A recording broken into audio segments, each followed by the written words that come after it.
Kemudian teman-teman juga sudah melakukan absensi. Nah, siang hari ini, pagi hari ini kita akan bahas mengenai income statement ya, atau laporan pendapatan atau laporan laba rugi ya, laporan laba rugi.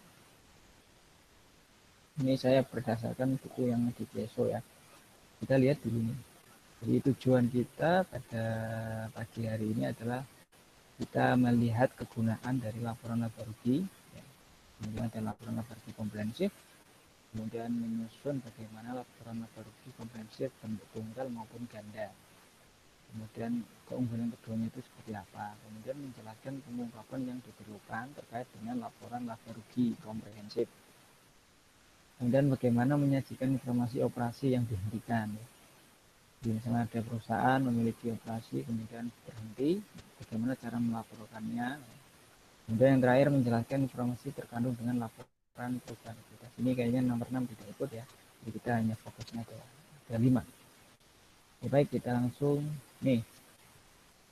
Laporan laba rugi komprehensif dan laporan ekuitas. Jadi kita berikan dulu yang laporan ekuitas ya. Untuk laporan laba rugi kita akan bahas mengenai kegunaan, elemen, format, pengungkapan, penyajian operasi yang dihentikan. Kemudian, nah ini. Jadi rekan-rekan sudah tahu bahwa laporan laba rugi itu untuk apa ya kegunaannya. Yang kita tahu kan laporan laba rugi adalah untuk menginformasikan kinerja perusahaan. Dalam hal ini dia menyajikan dalam periode itu laba atau rugi kan ya, itu laba atau rugi. Nah, bagaimana dengan laporan rugi komprehensif menyeluruh ya, komprehensif itu menyeluruh, maka laporan yang mengukur keberhasilan kinerja perusahaan selama periode tertentu ya, biasanya 1 tahun. Kemudian informasi tentang kinerja perusahaan digunakan untuk menilai dan memprediksi jumlah dan waktu atas ketidakpastian arus kas masa depan. Jadi laporan laba rugi itu untuk melihat kinerja perusahaan dalam periode tertentu ya, biasanya 1 tahun. Nah, di dalam kinerja ini di sini nanti akan ada informasi-informasi yang tertuang di dalam laporan laba rugi ini ya, sehingga bisa kita gunakan untuk menilai dan memprediksi jumlah dan waktu atas ketidakpastian arus kas di masa depan. Maksudnya apa? Maksudnya kalau kita melihat laporan laba rugi perusahaan itu memiliki nilai yang positif, keuntungannya atau labanya itu baik, maka artinya kita bisa melihat pendapatannya itu tinggi. Pendapatan itu apa dan beban itu apa? Ini akan diungkapkan di laporan laba rugi. Kemudian ini kegunaannya. Kegunaannya itu mengevaluasi kinerja lalu perusahaan. Jelas ya. Dan untuk mengevaluasi apakah perusahaan pada masa lalu dalam waktu masa tertentu ya, 1 tahun yang lalu misalkan atau tahun 2020 kita lihat laporan laba ruginya itu hasilnya bagaimana kinerjanya, apakah pendapatannya itu tinggi atau tidak. Jadi kita bisa melihat. Yang kedua memberikan dasar untuk memprediksi kinerja masa depan. Ini sebagai apa? Kalau yang poin pertama ini adalah yang mengevaluasi itu adalah manajemen perusahaan. Sedangkan yang keduanya adalah sebagai investor. Jadi sebagai dasar keputusan kira-kira masa depan perusahaan itu kinerjanya itu bagaimana ya, laba atau rugi ataupun menguntungkan atau tidak. Ini kita bisa melihat di sini. Kemudian yang ketiga membantu menilai resiko atau ketidakpastian pencapaian arus kas masa depan. Untuk menilai resikonya, apakah kalau kita investasi di perusahaan ini apakah beresiko atau tidak gitu ya. Ketidakpastian. Jangan-jangan kita investasi kemudian penghasilannya itu tidak sebesar bebannya. Wah, ini berarti kan artinya arus kas kita sangat tidak bagus gitu ya. Kegunaannya. Terus keterbatasannya bagaimana laporan ini? Jadi keterbatasannya adalah penghasilan atau beban yang tidak dapat diukur dengan andal, tidak dapat dilaporkan. Jadi seperti yang kemarin kita berikan pada pertemuan kedua mengenai kualitas ya, kualitas informasi yang dapat disajikan dalam laporan keuangan. Itu kalau misalkan ada penghasilan atau beban yang tidak dapat diukur dengan handal, jadi artinya meragukan ya, itu tidak dapat dilaporkan dalam laba rugi, sehingga sehingga informasi tidak bisa terinformasikan dengan penuh ya. Ya, ada sesuatu yang belum bisa disampaikan, keterbatasannya itu. Yang kedua, laba yang dilaporkan dipengaruhi oleh metode akuntansi yang digunakan.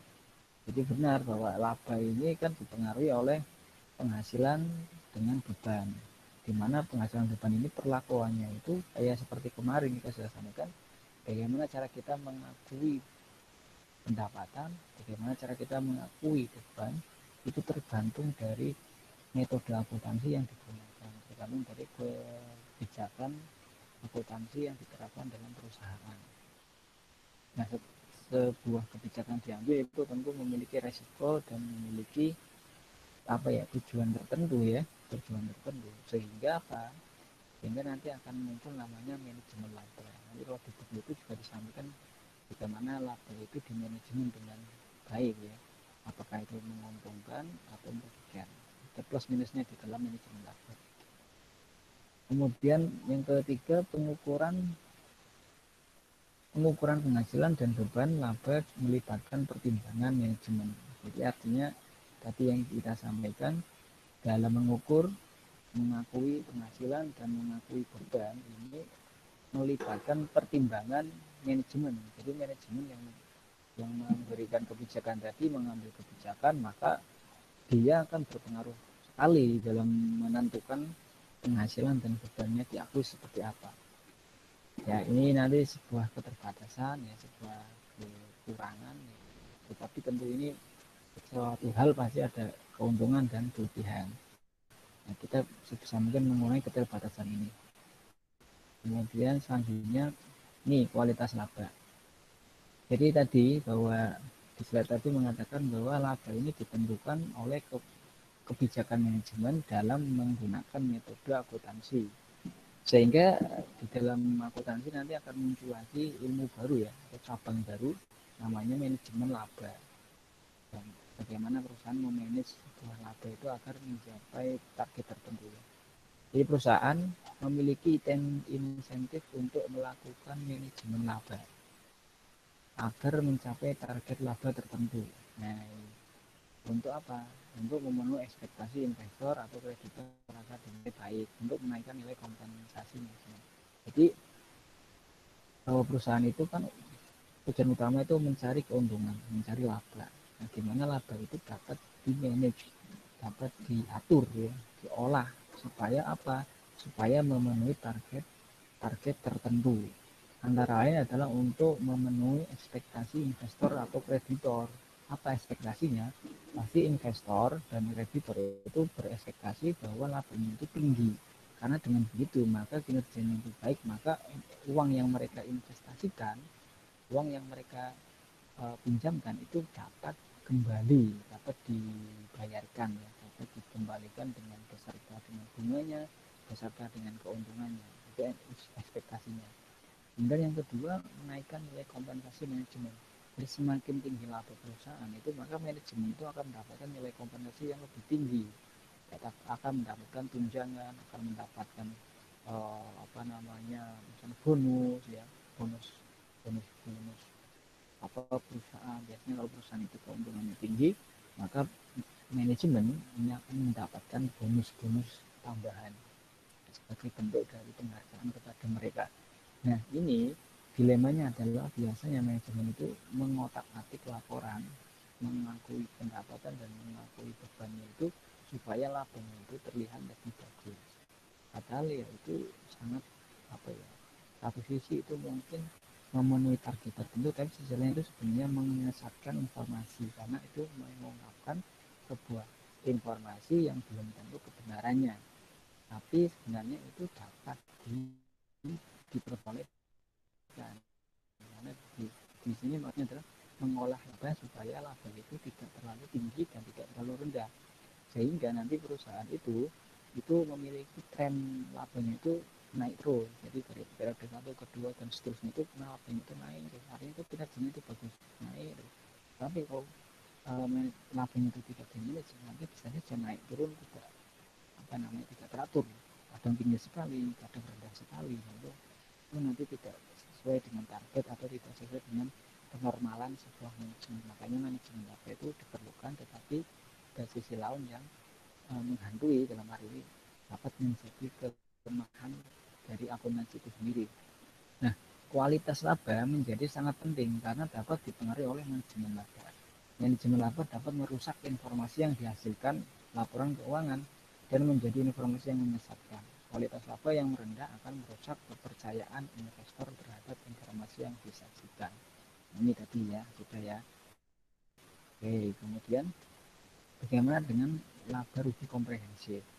Ya, total laba rugi komprehensif adalah perubahan ekuitas selama satu periode yang dihasilkan dari transaksi dan peristiwa lainnya, selain perubahan yang dihasilkan dari transaksi dengan pemilik dalam kapasitasnya sebagai pemilik. Ini maksudnya apa? Maksudnya itu laba rugi komprehensif itu adalah laba atau rugi yang dialami oleh perusahaan dalam satu periode tertentu atas perubahan ekuitas. Kalau laba, maka perubahan ekuitasnya akan meningkat. Kalau rugi, perubahan ekuitasnya akan menurun. Berdasarkan apa? Berdasarkan transaksi atau peristiwa-peristiwa lain ya, yang terjadi di perusahaan itu di luar investasi pemilik dalam kapasitas pemilik. Jadi selain tadi pendapatan kerugian itu nanti dimasukkan ke sini di luar pemilik ya, di luar kapasitasnya sebagai pemilik, artinya penambahan modal, penambahan dari pemilik investor itu sudah dihitung di sini. Nah, ini bagaimana penghasilan dan beban didefinisikan. Penghasilan adalah kenaikan manfaat ekonomi selama satu periode akuntansi yang menyebabkan kenaikan aset bersih ya, atau ekuitas dalam bentuk penambahan atau pemasukan aset atau penurunan liabilities ya, atau utang yang tidak berasal dari kontribusi pemilik modal. Jadi artinya penghasilan itu atau pendapatan itu adalah kenaikan manfaat ekonomi selama satu periode akuntansi yang menyebabkan kenaikan aset, ekuitas. Kenaikan aset itu bisa berupa kas, bisa berupa piutang dan seterusnya. Dalam hal ini bisa juga penurunan liabilitas utangnya ya. Intinya tidak berasal dari kontribusi pemilik modal, jadi bukan berasal dari investor. Kemudian bagaimana dengan beban? Bebannya mana? Nah, dulu. Oke, ini pendapatan dulu. Bagaimana penghasilan ini atau meliputi apa saja pendapatan itu ya? Penghasilan itu meliputi pendapatan revenue, kemudian keuntungan, gain. Nah, pendapatan ini aktivitas operasi utama. Jadi kalau operasinya utama itu perusahaan itu apa? Manufaktur misalkan, maka aktivitas operasi utama perusahaan itu menghasilkan produk. Nah, produk itu dijual, ya, maka itu namanya pendapatan utama dari operasi utama. Kemudian ada keuntungan ya, gain tadi, transaksi insidental di luar transaksi perusahaan yang menghasilkan pendapatan. Jadi keuntungan ini adalah pendapatan yang di luar operasi utama ya, di luar operasi utama. Ya, nanti contohnya ada di sini.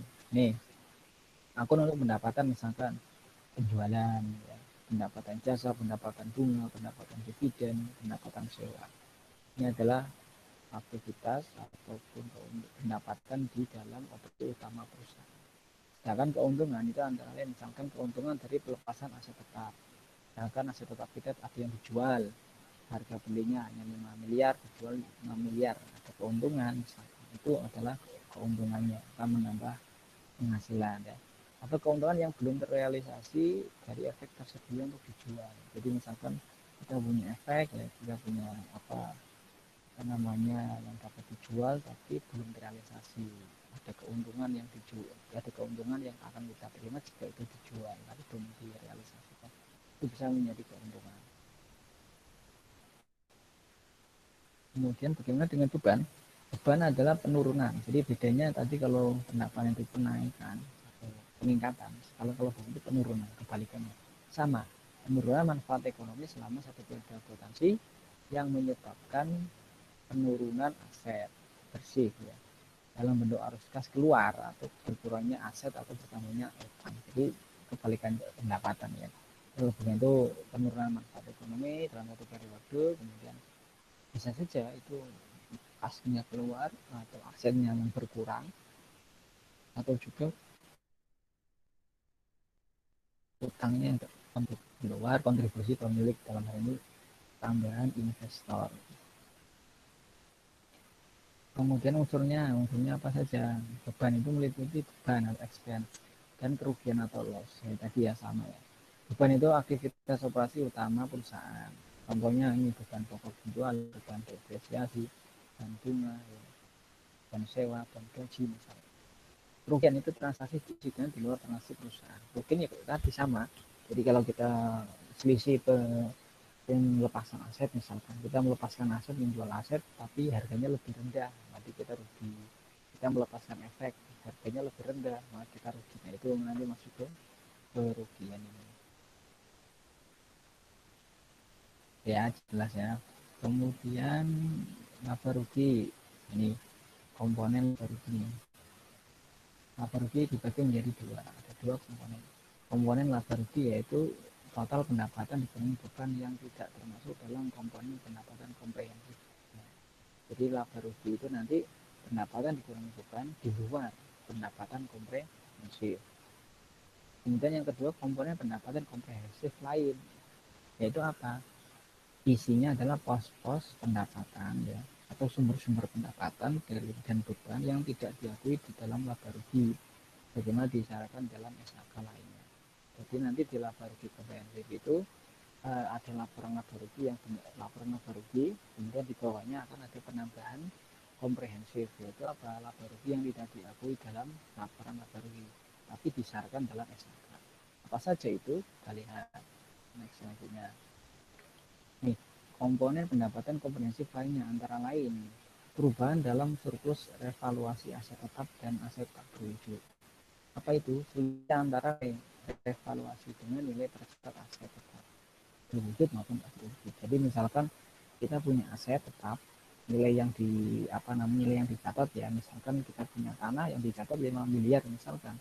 Kemudian tanah itu dievaluasi dinilai ulang aset itu, ternyata asetnya itu nilainya tanah tadi yang 5 miliar setelah dinilai ulang itu lebih tinggi, surplus, naik menjadi 10 miliar misalkan.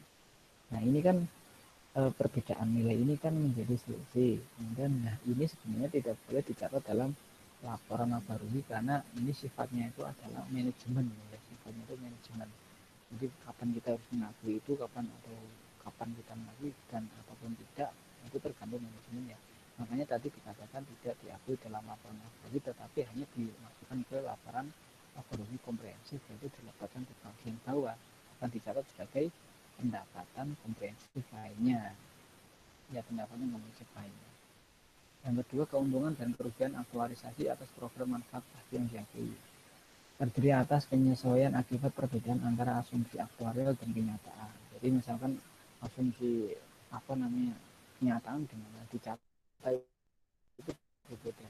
Aktuarial aktual ya, kenyataan ya, itu berbeda dengan dicatat.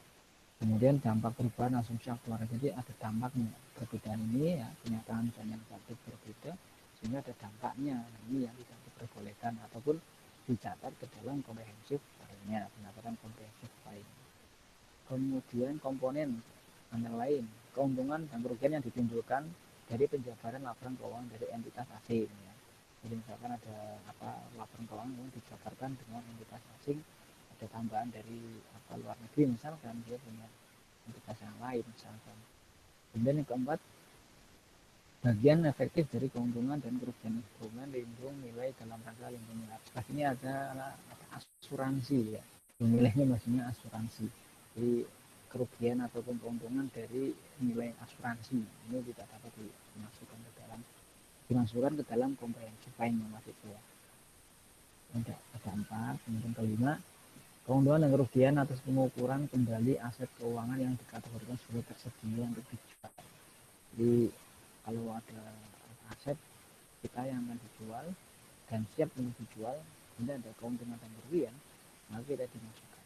Keuntungan dan kerugian ini berasal dari keuntungan dan kerugian belum terrealisasi berupa selisih antara nilai yang tercatat keuangan dan untuk dijual dengan nilai wajar yang tercatat. Nah, jadi aset kita mau dijual tapi belum terrealisasi tuh. Nah, itu ternyata ada selisih antara yang persediaan dijual dengan nilai wajarnya. Nilai wajar itu kemarin nilai yang harga pasar yang berlaku sekarang. Ya, jadi ada perbedaan harga yang harga pasar atau nilai wajarnya dengan yang direalisasikan ya, yang dicatat, sehingga itu akan menjadi keuntungan atau kerugian. Ini juga dimasukkan ke kategori komprehensif lainnya. Nih, sekarang bentuknya nanti ada contoh-contohnya. Jadi di slide ini sudah ada contoh-contohnya. Ini sesuai dengan bukunya biasa ya, chapter 4. Jadi rekan-rekan yang sudah punya bukunya bisa dipelajari nanti lebih dalam ya, penjelasan itu sudah detail di situ. Contoh-contohnya juga ada. Kalau yang belum memiliki nanti bisa pakai ini nanti, ataupun coba bertanya ke rekan-rekan yang lain yang memiliki buku, bisa difotokan misalkan, ataupun bisa mencari referensi lain di luar bukunya. Banyak. Nih, sekarang bentuknya jadi ada dua bentuk tunggal dan bentuk ganda ya. Kalau yang bentuk tunggal ini disajikan adalah seperti ini: pendapatan, biaya, kemudian bagian laba rugi dari unitas asosiasi atau ventura yang dicatat menggunakan metode ekuitas. Di laba rugi yang lainnya, kemudian beban pajak, kemudian berikutnya jumlah laba rugi setelah pajak dari operasi yang dihentikan dan keuntungan kerugian setelah pajak. Kemudian laba rugi komponen pendapatan yang lain, kemudian bagian pendapatan yang lain, dan total rugi komprehensif. Jadi di tunggal ini itu adalah seperti ini contohnya ya. Jadi ini contohnya misalkan ini contohnya, jadi PT Transparan misalkan tahun 2010 ya, contohkan ini yang bentuk tunggal seperti ini: pendapatan, kemudian adalah bruto ya, dikurangi pokok penjualan ini. Ada pendapatan lainnya, biaya distribusi, biaya administrasi, dan lain-lain. Total lah laba sebelum pajak 194.000. Kemudian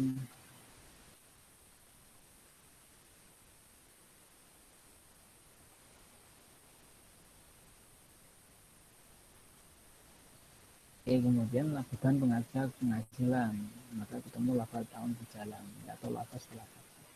Baru setelah ini dihitung, baru yang pendapatan komprehensif lain itu dimasukkan. Karena ini kerugian aset keuangan yang bisa dijual, surplus evaluasi tetap ya, pendapatan kemudian tahun berjalan setelah pajak sekian, total pendapatan apa yang dapat didistribusikan. Nah, kalau yang induk 145.000, nilai laba rugi komprehensif yang didistribusikan kepada pemilik sekian, tinggal laba persahamnya sekian. Nah, ini juga komponen tunggal. Jadi contoh tunggal ini kita hitung laba ruginya dulu, baru setelah itu dicampur dengan komprehensif. Ya, ini berarti yang ini ya. Kemudian ini formatnya, ini format laba rugi komprehensif. Pertama, pendapatan adalah jumlah pendapatan bersih yang terdiri atas penjualan dikurangi dengan diskon retur penjualan. Seperti contoh tadi, ini ada pokok penjualan, ada laba bruto, biaya distribusi, uang administrasi, ini contoh biayanya, biaya lain-lain, dividen, bunga, sewa, dan seterusnya. Kemudian beban pendanaan, misalnya pos-pos yang kita bayarkan ya, pos-pos pendanaan, beban bunga dan seterusnya, laba sebelum pajak atau belum dipotong pajak. Ini setelah dipotong pajak menjadi laba tahun berjalan. Dan kepentingan non pengendali menyajikan alokasi laba tahun lalu, tahun berjalan, dan alokasi laba komprehensif ya. Sehingga akan diperoleh laba per saham dengan membagi dengan jumlah saham. Ini adalah contoh dari komprehensif yang tunggal ya. Kemudian yang klasifikasi beban ini sedikit tambahan bahwa klasifikasi beban dapat diakui atau diklasifikasikan menjadi dua sifat dan fungsi. Ya, ini yang saja contoh saja ya. Jadi SAK mengatur bahwa perusahaan dapat menyajikan beban yang diakui pada laba rugi dengan menggunakan klasifikasi sifat dan fungsi. Maksudnya itu apa? Sifat dari bebannya itu apa atau fungsinya. Jadi kalau sifatnya misalkan dia pembayaran sewa, pembayaran apa ya. Kita melihat pengeluaran uangnya itu disifatkan ya. Sifatnya itu seperti apa, kita menggunakan klasifikasi sifat. Kalau fungsi misalkan biasanya kalau fungsi perusahaan atau departemen A, departemen B misalkan itu fungsinya, fungsi produksi, fungsi pengendalian dan seterusnya kita bisa melihat di situ.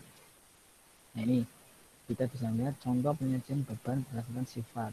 Nah, ini bebannya di sini bahan baku yang digunakan, bahan imbalan kerja, beban penyusutan, beban lainnya, sifat-sifatnya. Jadi kita melihat sifat pengeluaran kita. Kalau kita untuk mengeluarkan bahan baku ya berarti menggunakan sifat seperti imbalan kerja, SPM tadi ya, penyusutan, sifat dari benda aset itu tersebut dan seterusnya. Kemudian kalau misalkan menggunakan fungsi ya, atau menggabungkan kedua ini bisa fungsi misalkan sesuai dengan kantor, misalkan beban penyusutan kantor, kemudian misalkan beban produksi misalkan itu sesuai dari fungsi dari beban yang kita keluarkan. Ini hanya klasifikasi saja ya.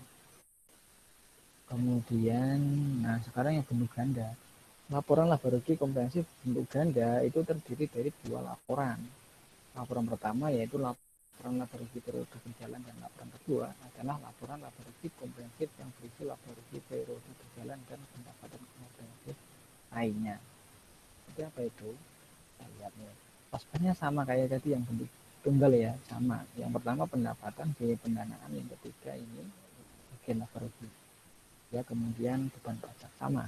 Jadi bentuk ganda dan tunggal itu yang bagian pendapatan itu sama. Minimal ini ya, minimal menyampaikan ini. Nah ini kemudian yang kelima jumlah laboratorium setelah pajak, kemudian laboratorium. Oke, contohnya seperti ini. Pos yang tidak disajikan dalam laporan laboratorium bisa kemudian disajikan dalam laporan kedua, yaitu laboratorium komprehensif. Ini laporan laboratorium dulu seperti ini ya. Nanti akan dihasilkan seperti ini. Ketemunya tadi ketemunya ini. Nah, 145.500. Ini laporan yang berjalan. Nah, ini ya.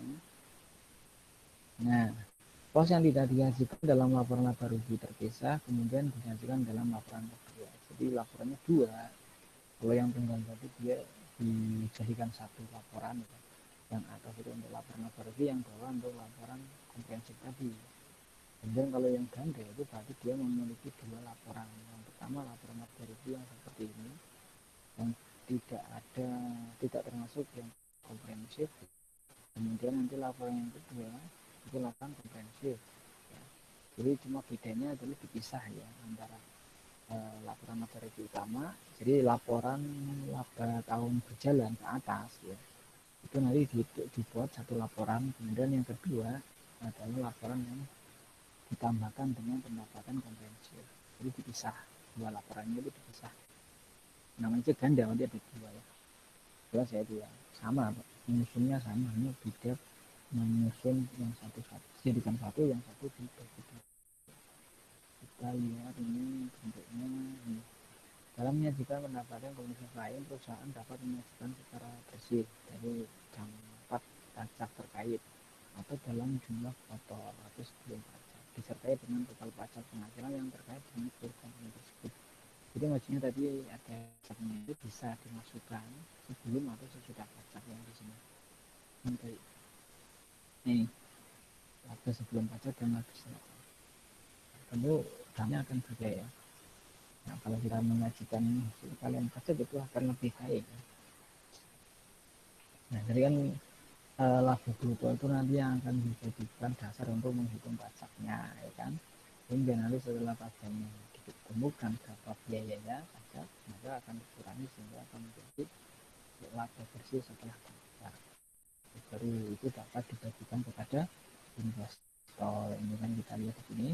Kita bisa ini kita masukkan dulu, setelah itu baru dibagi apa yang didistribusikan. Jadi yang didistribusikan itu sudah termasuk pemotongan pajak, sudah bersih dari pajak. Dalam ini pajak penghasilan atau pajaknya perusahaan ya.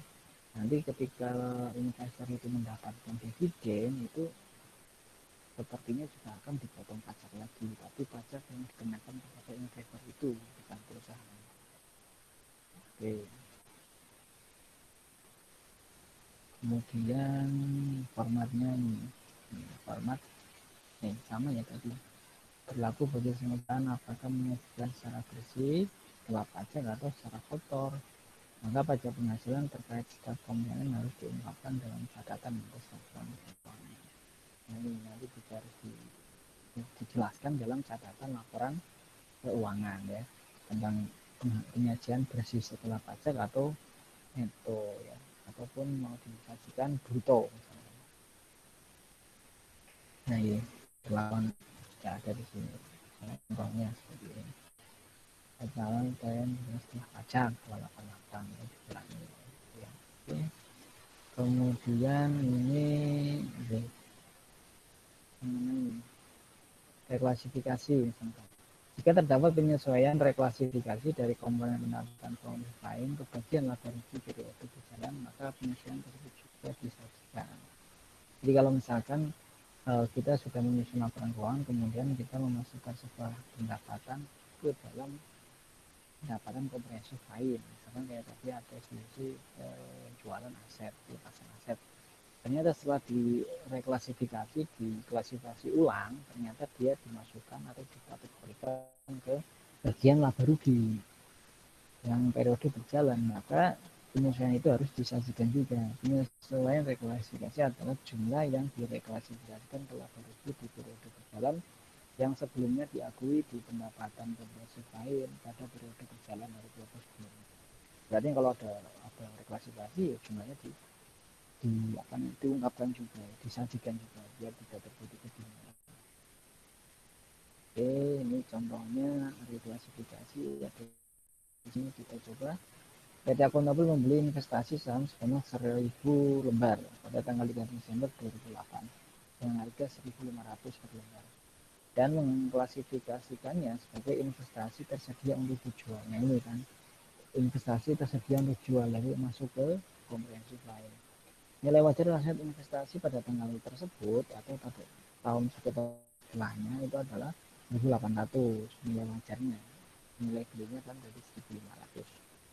Pada tanggal 31 Desember nilai wajarnya menjadi 2.250. Semakin hari semakin tahun semakin naik. Seluruh saham tersebut dijual pada 31 Desember tahun 2010, yaitu pada saat harga wajarnya 2.250. Sepanjang tahun 2008 sampai 2010 tidak ada pembagian dividen dan tarif pajak yang dikenakan sebesar 30%. Jadi selama 3 tahun itu nilai harganya itu naik terus.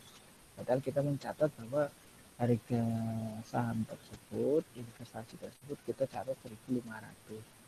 Kemudian karena kita di tahun 2010 dijual atau investasi ini siap untuk dijual, maka dia akan mendapatkan selisih dengan nilai wajar tadi ya, karena dia nilai wajarnya 2.250. Hasilnya mau ditaruh di mana? Kita klasifikasikan sebagai komprehensif pendapatan komprehensif lah lainnya.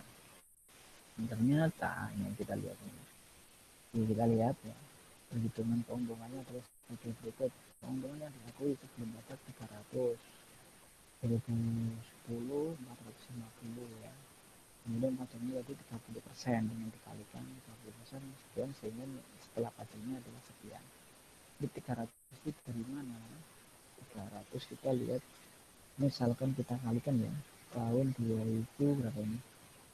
2008 menjadi 1.500, kemudian yang 2010 ini adalah yang 2.250, sehingga selisihnya 450.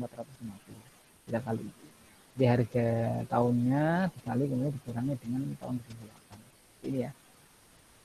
Nah kemudian jumlah yang disajikan dalam laporan laba rugi tahun 2010 dan 2009 ini, laba rugi sekian tadi, keuntungannya apa 210 ya, keuntungannya itu yang tahun 2009, 2010, tahun 2010 300 kali ya. Nih pendapatan komprehensif lain, keuntungan perubahan nilai wajar aset investasi tersedia ini tadi.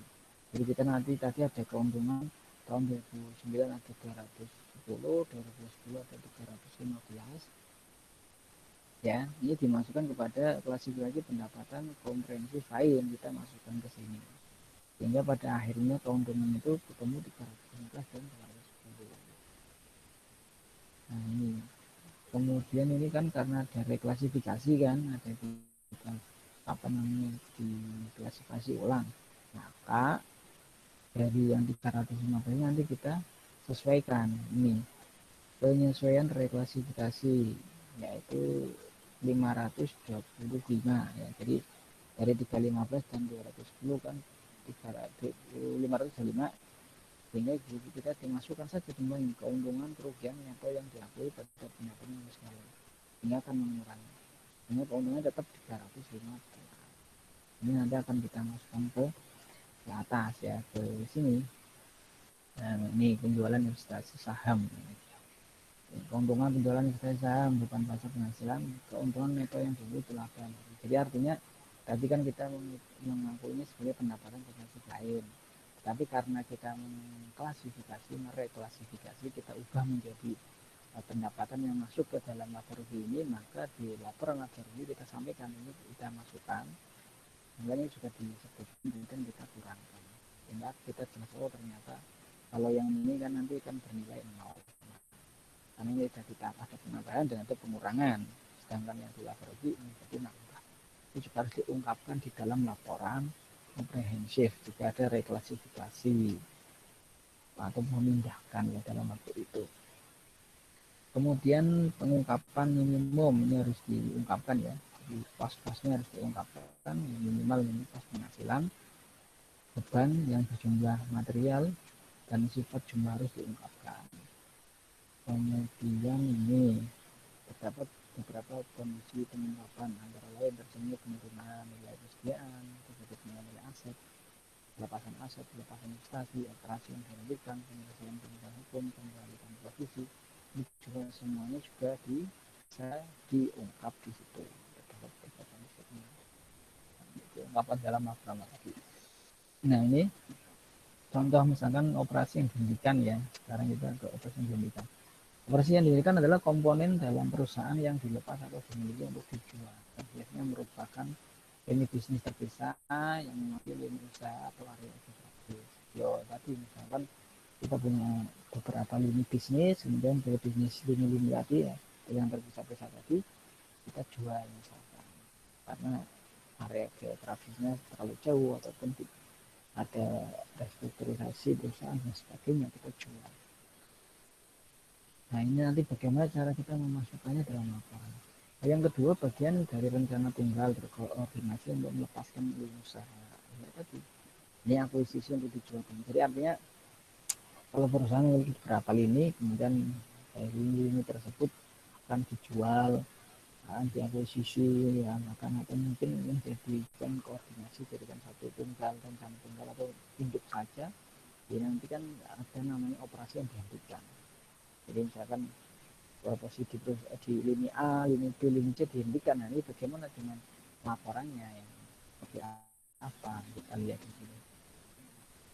Ketika perusahaan memuas yang memenuhi kriteria yang dilaporkan sebagai operasi yang dihentikan, maka perusahaan menggunakan istilah laba dari operasi yang dilanjutkan pada laporan laba rugi komprehensif lainnya. Jadi setelah perusahaan tadi lini A, B, C tadi ditutup, dihentikan, nanti kan mereka membuat laporan tuh. Nah laporannya itu nanti apakah dia laba atau rugi. Hasil laba ruginya tadi nanti kita masukkan ke dalam laporan perusahaan utama, sehingga di sana kita akan menuliskan laba dari operasi yang dilanjutkan. Jadi labanya ataupun rugi yang operasi yang dilanjutkan akan dimasukkan ke dalam laporan utama perusahaan itu ya. Jadi kita lihat di sini ilustrasinya seperti ini. Jadi laba sebelum pajak sekian, operasi yang dilanjutkan adalah 145. Jadi misalkan ini yang punyanya yang ini yang dihentikan ya. Ternyata dia punya laba sebelum pajak sekian, dia pajak sekian, maka 1,5 ini adalah hasil dari laba operasi yang dihentikan. Tapi nanti kita dalam kita input menjadi laporan laba operasi yang dilanjutkan. Ya, yang dihentikan, keuntungan operasi yang dihentikan 15, setelah pajak, laba tahun bukan sekian 150. Nah, jadi kita dicampur ya. Jadi yang operasi yang dilanjutkan, kemudian yang operasi yang dihentikan itu juga diungkapkan. operasi keuntungan operasi yang dihentikan 15.000 misalnya diungkapkan, sehingga akan menambah ya, 45 tambah 15 akan menambah. Oke, itu. Oke, penyajian sejumlah semua. Oke, ini bisa nanti kita lihat soalnya penyajian operasi itu nanti bisa dibaca ya. Contohnya ada ini. Coba kita lihat contohnya ini. Penyajian operasi yang dihentikan. Ya, The Unilever Group melakukan transaksi pelepasan penjualan bisnis makanan di Eropa. Transaksi tersebut baru final di tahun 2007. Perusahaan melaporkan keuntungan dari transaksi tersebut setelah pajak sebesar 80 juta yang terjadi tahun 2007. Keuntungan tersebut dilaporkan sebagai keuntungan bersih dari operasi yang dilakukan pada laporan konsolidasi untuk periode yang terakhir 31 Desember 2007. Jadi kita ini punya perusahaan bekas ya yang bergerak di bidang makanan Biko di Eropa. Ternyata pemberhentian pabriknya di Eropa itu sudah berhenti tahun 2007, tetapi ternyata dari hasil di Eropa tadi menghasilkan pendapatan 80 juta pound sterling ya, 80 euro ya ini. Ini setelah pajak. Nah, bagaimana kita melaporkan di dalam laporan kita ya, laporan konsolidasinya. Kita lihat di sini contohnya. Nah ini kita lihat bagian yang ini, yang bagian bawah. Jadi perusahaan ini ada consolidated income statement, laporan pendapatan, laporan konsolidasi. Ini sudah dimasukkan semua. Kemudian ini yang nomor ini yang di blok ini, profit for the years from discontinued operation. Jadi pendapatan tahun ini yang berasal dari operasi yang dihentikan itu 80.000. Jadi ternyata tahun ini kita ada lini bisnis yang dihentikan dan dilalanya itu berhasil atau laba, maka laba itu kita masukkan ke dalam nih pendapatan dari operasi yang dilanjutkan ini. Dilanjutkan ini maksudnya adalah perusahaan kita, kemudian ini adalah profit yang diterima dari yang dihentikan 80, sehingga pendapatan bisnisnya 4136. Ini tinggal ditambahkan saja sebenarnya. Jadi laporannya itu terpisah memang, tapi informasi itu kita masukkan. Oke ya, jadi itu untuk laporan ekuitas ya, kita lompati saja ya, kita lompati dulu, kita fokus ke laporan.